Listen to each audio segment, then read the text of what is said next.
Magandang gabi po sa kanilang lahat. Hindi ko na maalala kung kailan pa ako huling nagmisa dito, pero na-assign po ako dito sa St. Anthony of Padua noong June 2008 hanggang August 2009. Kasama ko pa po doon si Monsignor Rolly. Anyway, siguro marami sa inyo ang nakaranas na tanungin ng mga Kristiyano o kaya ng mga Protestante o kaya ng mga born again, ikaw ba ay ligtas na? Di ba naranasan nyo pang tanungin kayo? Naligtas ka na ba? Are you saved? At kadalasan, ang sagot ay karamihan sa mga Katoliko, kinakabahan sumagot. Umiiwas. Kasi ayaw nila may mga pangalawang tanong. Pag sinabi, naligtas ako, paano? Nako, patay. Saan sinabi sa Biblia? Nako, ewan ko na. Pero kadalasan na sinasabi nila, kapag ikaw ay may pananampalataya, ligtas ka. Sabi nila, just have faith. Pag ikaw ay naniwala, ikaw ay maliligtas. Kasi sa kanila, faith alone saves. Pag meron kang pananampalataya, ligtas ka na. Ang tawag po doon sa Latin, sola fide. Faith alone. Naniniwala sila na ang kaligtasan ay natatanggap sa pamamagitan ng pananampalataya. Ibig sabihin, hindi kailangan ng gawa, hindi kailangan ng kilos. Basta ikaw ay naniniwala, ligtas ka. Hindi ko rin alam kung naniniwala kayo doon. Hindi ko alam kung itatanong sa inyo, sige nga, ipaliwanag ninyo, totoo ba yon o hindi? Tama ba yon o hindi? Pag hindi natin maipaliwanag, nako, lumipat na tayo. Kung naniniwala din tayo na faith alone, ang sabi kasi nila, kung ano lang ang nakasulat sa Biblia, yun lang ang dapat na paniniwalaan. Pero sa simbahang Katoliko, naniniwala tayo na merong scriptures, may banal na salita, at meron ding tradisyon. Ibig sabihin, yung mga ginagawa sa panahon pa ng mga apostoles, yung kanilang paulit-ulit na ginagawa na naipasa nila sa atin, pero hindi na isulat sa Biblia. Kaya sa atin, faith and tradition. Ngayon, ipinagdiriwang natin ang dakilang kapistahan ng pag-akyat ng ating Panginoong Jesus sa langit. Diba? Ito yung pag-akyat na kasama ang katawan ng Panginoon sa kaharian ng kanyang Ama. 40 days, 40 araw, pagkatapos ng siya'y muling nabuhay.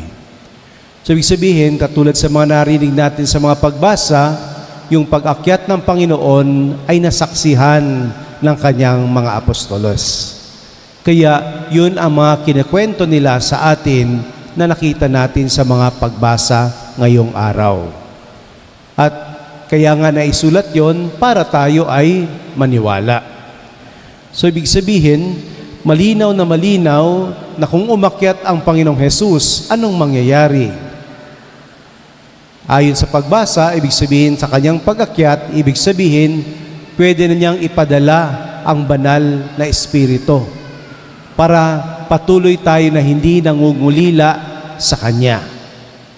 Ibig sabihin din, kung ang Panginoong Jesus ay umakyat sa langit, ibig sabihin, hinihintay din natin ang Kanyang muling pagbabalik.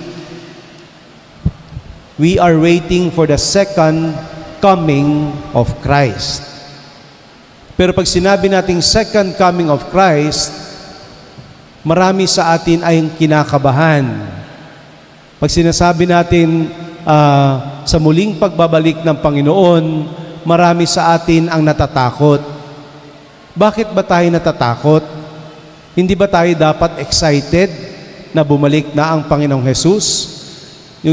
Yung unang mga panahon, no? Unang mga taon na umakyat na ang Panginoong Hesus sa langit at nakababa ng Espiritu Santo sa atin, ang mga iniisip ng mga apostoles at ang mga unang alagad ng Panginoon ay sandali lang ang panahon at babalik na sa muli.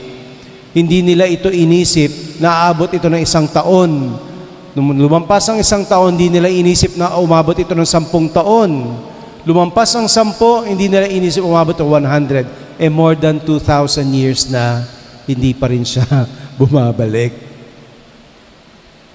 So ngayon ang tanong ko, naniniwala ba kayo na babalik pa ang Panginoong Hesus? Sino po ang naniniwala? Hala, konti lang sila. Yung mga hindi po nagtaas ng kamay, pwede na pa kayo umuwi. Alam natin darating sa takdang panahon, sa panahon ng Diyos. Pero ano po bang ibig sabihin pag sinabing nandito na darating ang Panginoong Hesus? Bakit tayo natatakot? Kasi hindi tayo, karamihan sa atin, hindi handa. Pag sinabi natin second coming, diba? Connected yun sa mga salitang end of the world.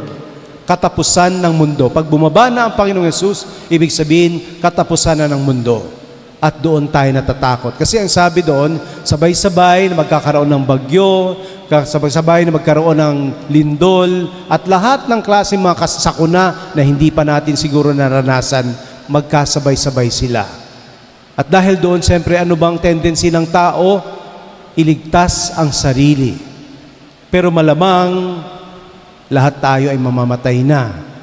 At ang kinatatakutan natin, pag tayo ay nakaharap na sa Panginoon, kung maalaala ninyo ang pagbasa sa tuwing huling linggo ng taon ng ating simbahang kalendaryo, and the liturgical calendar, ang pinagdiriwang natin ay dakilang kapistahan ni Kristong Hari.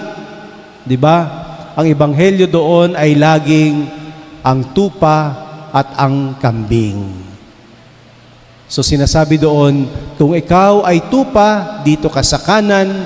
Kung ikaw ay kambing, dito ka sa kaliwa. Sino ang mga tupa? Yung mga sumunod sa mga utos ng Panginoon. Yung mga matitigas ang ulo, yung lapalayo sa Panginoon, yung mga pasaway, dito kayo sa linya ng mga kambing. At syempre, pagdating ng panahong iyon, wala sa ating nagdanais pumila sa pila ng kambing. Di ba? Ang nais natin siyempre sa pila ng tupa. Kasi yung mga tupa ang papasok sa kaharian ng Diyos. Ang mga kambing ang pupunta at sasama kay Satanas. Napakalinaw ng turong yon. Kapag yun lang lagi mong inaalala, dapat bumabait ka na. Diba? Tama po yun. Dapat bumabait ka na. Kaya nga po, kaya ko tinatanong yan, kasi sa turo ng simbahang Katoliko, in the understanding of the Catholic Church, yung sinasabi ng sola fide, totoo naman na ang pananampalataya ay biyaya mula sa Diyos. Faith is a gift from God. Kaya tayo, we continuously pray for faith. Lalong-lalo na sa panahon na maraming pagsubok, gusto natin gabayan tayo ng Panginoon, gusto natin biyayain pa tayo ng pananampalataya para magiging matibay tayo at malagpasan natin ang lahat ng pagsubok. Di ba? That's our prayer because alam natin, hindi naman mawawala yung problema. Hindi yung dasal natin, hindi mo sasabihin, Lord, tanggalin mo na yung problema ko. Ching, wala na. Hindi naman ganyan. That's why what we pray for is always to be strengthened, maging malakas, magkaroon ng tapang, magkaroon ng lakas loob, para makaisip din tayo ng paraan para natin malagpasan at mapagtagumpayan ang lahat ng pagsubok sa buhay. Kaya, sabi nga, sa ating paniniwala, oo, naniniwala tayo na ang pananampalataya ay biyaya, that faith is a gift, at ang pananampalataya ang siyang magdadala sa atin sa kaligtasan. Indeed, it's faith that will lead us to salvation. Pero, naniniwala tayo na dapat ingatan natin, pagtibayin natin, palalimin natin ang ating pananampalataya sa Diyos. Para lagi tayo nakaangkla at nakahawak sa Kanya. Pag nawala yung pananampalataya, manghihina tayong lahat. At hindi natin makakayanan, mawawalan tayo ng pag-asa. At lalayo tayo sa Diyos. Kaya nga mga kapatid, ang problema kasi sa buhay natin, hindi natin alam kung kailan magtatapos ang mundo o kailan magtatapos ang ating buhay. Napakasimple lang yan. Alam nyo, pag tayo, halimbawa kayo ngayon, magsisimba kayo, sana nakapagkumpisal kayo, sana wala kayong mortal sin. Pero kayo ay nagsimba ngayon, kanina, mamaya renewal of baptismal vows tayo, sabig sabihin, wiwisikan kayo ng tubig. Siyempre, lahat ng venial sins natin napatawad na. Wala natin kasalanan. Plus, tatanggapin natin ang ating Panginoong Jesus sa banal na komunyon. Matibay na tayo. Kung mamatay tayo mamaya, okay na. Hindi, totoo lang. Pag namatay tayo mamaya, o kahit madaling araw, pag namatay tayo, at least parang secured yung ating kaluluwa. Kasi tinanggap natin ating Panginoon, Jesus. Nagsisi tayo sa ating mga kasalanan. Humingi tayo ng tawad sa Kanya. Tinanggapan natin ang Kanyang katawan at dugo. Di kahit papano ko, hindi man tayo makadiretso sa langit, at least meron pang purgatorio. Hindi tayo mahuhulog sa impyerno. Di ba? O yung mga tao, halimbawa nagpabinyag, kasi conversion. Ganun din, kapag ikaw'y nagpabinyag, lahat ng kasalanan mo, kahit nakapatay ka pa, mapapatawad yan ng Diyos. And after that, if you die, nabinyagan ka you go straight to heaven. Pero ang problema, mga kapatid, there is a gap. You know, yung gap, ano ba sa Tagalog yung gap? May puwang. May puwang from the moment that you attend Mass, o kaya you came from confession, galing sa kumpisal, nagsimba ka, nagtanggap ka ng komunyon, merong gap yon sa panahon kung kailan ka susunod ulit na magkukumpisal at tatanggap ng komunyon. Kasi in between, yung gap na yon, yung puwang na yon, imposible hindi tayo magkasala. Minsan nga, nandito pa tayo sa loob, nagkasala na tayo. Isip pa lang, ang dami na nating nakita, ang dami na nating nahusgahan. Di ba? Kaya minsan nakakainis magkumpisal. Ang dami mong sinabi, napakahaba, napakadetalye. Paglabas mo, nakita mo lang yung kaaway mo. Nandito na naman ito. Hindi man lang nahiya. Wala na. Sira na. So yung gap o yung puwang na sinasabi ko, kung tayo ay doon matay, wala. Minimum na yung purgatorio. O sana hindi, baka diretso tayo sa impyerno. Ibig sabihin, yung puwang na yun ang dapat nating pinagkaiingatan. Ano ba ang iniisip natin? Ano ang sinasabi natin? Lahat ng ating ginagawa. Ingatan natin na ito, lahat ng gawa na ito ay naaayon sa utos ng Diyos. Kaya nga ang sabi dito sa atin, kaya sa unang pagbasa, sabi ng Panginoon, hintayin ninyo ang kapangyarihan ng Espiritu Santo na pumainyo. You wait for the power of the Spirit to to work in you.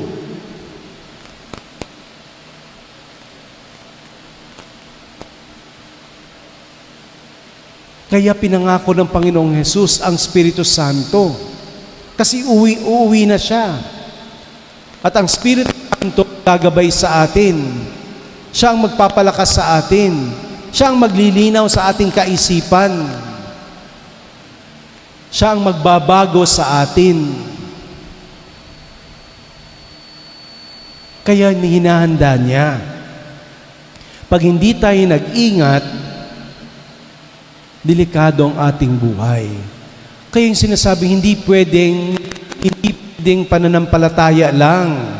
Kailangan patunayan natin na yung ating pinaniniwalaan tugma sa ating kilos.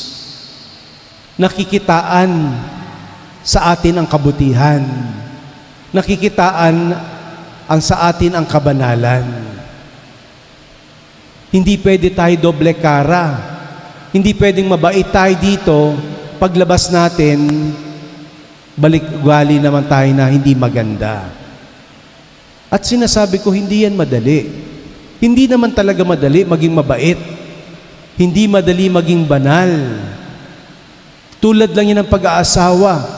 Kung ikaw ay nagtitiwala lamang sa iyong sarili at sa iyong asawa, babagsak kayo, madadapa kayo, magkakagalit kayo, maghihiwalay kayo. Pero kung kasama ninyo ang Panginoon sa inyong relasyon, titibay kayo. Hindi ibig sabihin hindi kayo mag-aaway. Hindi ibig sabihin hindi na kayo magkakaunawaan sa maraming bagay. Ay nako, tuloy-tuloy yan. Pero pag nandyan ang Panginoon, mas nagiging malakas tayo. Tandaan natin, ang sabi ng Panginoon, tayo daw ay magiging saksi. So, ang pagiging saksi, ibig sabihin, you are a witness. Kung sabihin, saksi ka ni Kristo, ibig sabihin, kung ano ang naging buhay ng Panginoong Hesus, kung ano ang values ng Panginoong Hesus, kung ano ang kanyang mga tinuro, dapat nakikitaan sa ating lahat. Kasi inaangkin nga natin na tayo ay mga Kristiyano. Wala nang ibang paraan. Yun lang.